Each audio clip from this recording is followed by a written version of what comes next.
Assalamualaikum warahmatullahi wabarakatuh. Halo adik-adik, kembali lagi di Al Podcast bersama Mbak Fala. Hari ini kita akan membahas tentang pentingnya berorganisasi ketika kita menjadi seorang mahasiswa. Nah, Mbak Fala kedatangan tamu dari jauh nih, dari Tangerang. Namanya Mbak Pia. Halo Mbak Fala. Sedikit tentang Mbak Pia. Mbak Pia ini adalah mahasiswa UIN Saizu jurusan bimbingan konseling Islam. semester 7 ya Mbak. Dan Tuh. sekarang lagi kesibukannya adalah skripsian, terus organisasi sambil kerja freelance karena kita adalah mahasiswa mandiri. Tuh.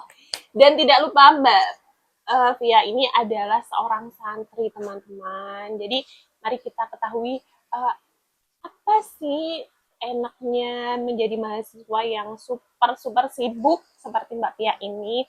Mungkin kita mulai dari organisasi ya Mbak Pia. Boleh. Oke.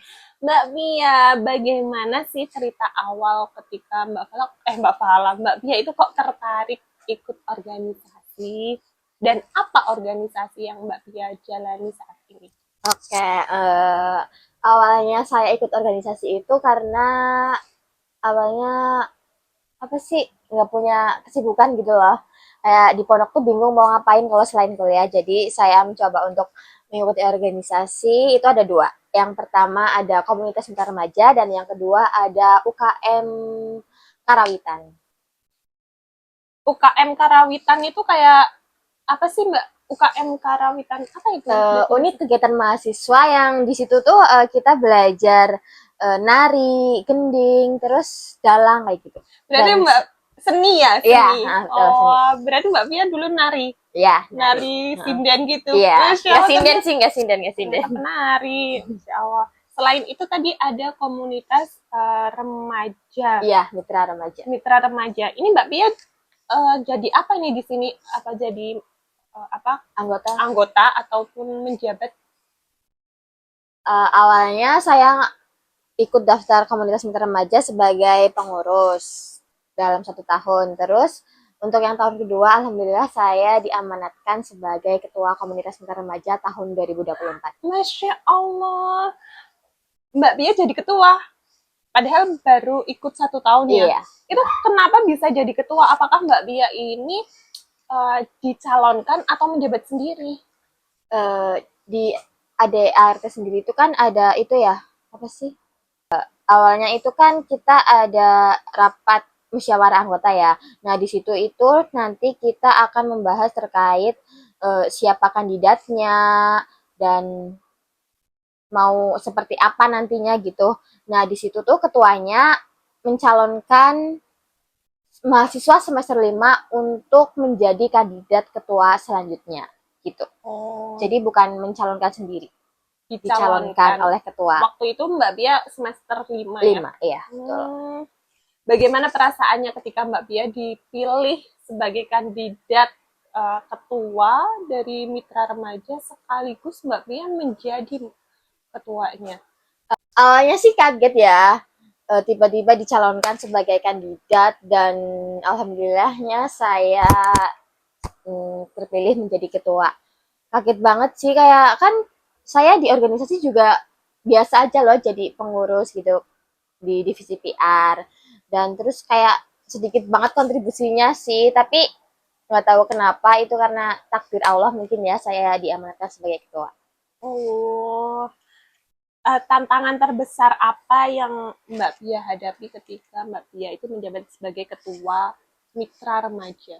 Banyak banget sih, karena sebelum-sebelumnya itu saya belum pernah kayak di SMP atau SMA itu belum pernah menjadi ketua, paling jadi anggota di OSIS sama PMR gitu kan. Belum pernah yang namanya jadi ketua nih, enggak. Jadi kayak nggak kepikiran, aduh ini kedepannya mau gimana ya gitu, masih bingung dan banyak tantangan yang saya hadapi dan alhamdulillahnya itu dapat terlewatkan. Berarti waktu Mbak Pia menjabat sebagai ketua itu Mbak Bia belum punya pengalaman ya Iya, sebagai betul ketua, banget. tapi udah sering ikut organisasi waktu Mm-mm. SMA pun seperti Iya, itu. Jadi, dari SMP. gitu.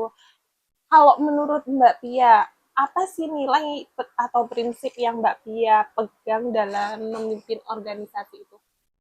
Yang pertama sih tentunya kita menjadi pemimpin yang adil ya dan bijaksana. Apa sih yang dimaksud pemimpin yang adil dan bijaksana?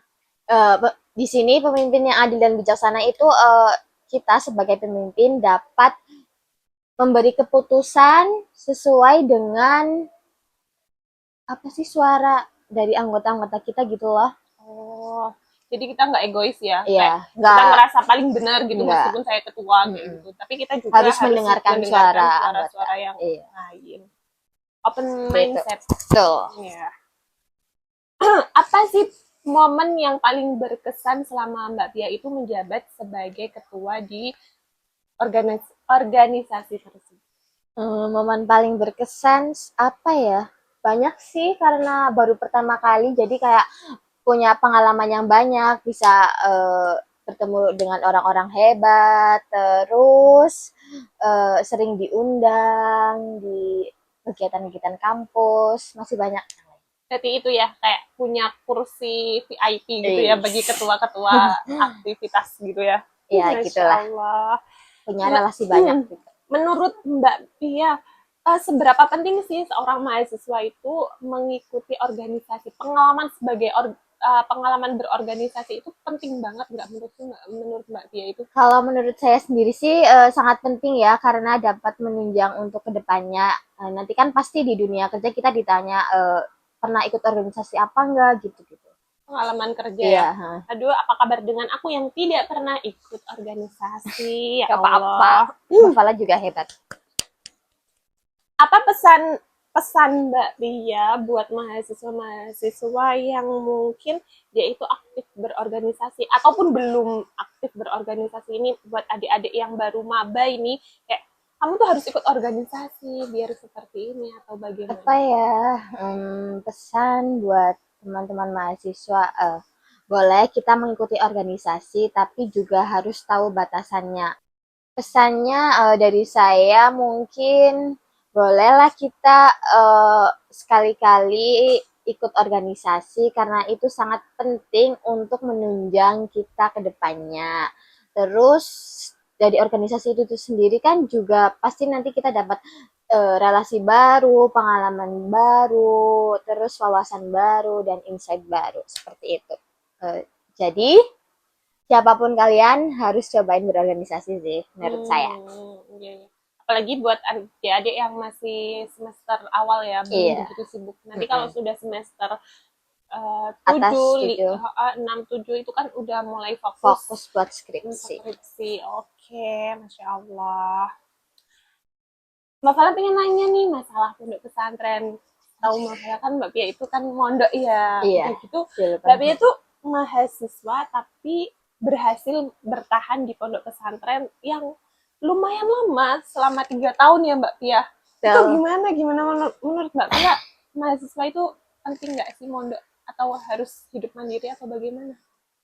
penting sih, apalagi di UIN kan diwajibkan untuk mondok ya selama 1 tahun apa ya? Mm-mm. Selama 1 tahun, tapi saya di pondok selama 3 tahun dan di 2 pondok pesantren. Masya Allah. Apa kesan dan apa kesan Mbak Tia selama mondok selama itu tuh bagaimana? Kesannya pasti banyak banget ya, karena baru pertama kali mondok pada saat apa sih namanya? Kuliah. Pada saat kuliah S1 mondok banyak banget kesannya. Yang pertama pasti gimana cara kita bersosialisasi dengan teman-teman yang ada di pondok, terus beradaptasi dengan lingkungannya karena baru pertama kali. Terus eh, banyak banget ilmu yang saya dapatkan di pondok tentang belajar untuk mandiri, belajar untuk mengaji, terus belajar buat bersosialisasi seperti itu. Disiplin ibadahnya. Ya, disiplin dalam beribadah juga. Berarti ini pengalaman Mbak Pia pertama kali mondok ya. Sebelum-sebelumnya Mbak Pia belum pernah mondok. Belum. Awalnya pas Oh. dulu tuh ya, pas SD apa SMP ya, eh, saya kepikiran buat mondok sih, tapi takut di sana nggak punya temen, takut pasti apalagi saya anaknya apa sih namanya homesick banget gitu. Oh, Insya Allah. Dan apa yang terjadi setelah Mbak Pia mondok ini banyak banget apa ketakutan adik-adik ketika mau mondok takut nggak punya temen. Tuh, Mm-mm. dan ternyata Enggak, ternyata malah banyak temennya dan itu baik-baik temennya. Salah satunya Mbak Fala. Masya Allah. Dan by the way kita itu pernah satu pondok adik-adik Satu waktu di kamar. Mbak Ulum. Ya, emang apa namanya kita tuh jangan berpikiran negatif dulu sebelum terjadi. Terus jangan sekali-kali kita itu memikirkan hal-hal yang negatif karena apa? Itu tuh akan memancing sebuah kejadian yang Iya, akan terjadi. Ya nggak sih Mbak ya? tuh. Makanya kita harus berpikir yang positif. Dan mondok itu penting, berorganisasi juga penting, dan fokus sama kuliah itu juga penting.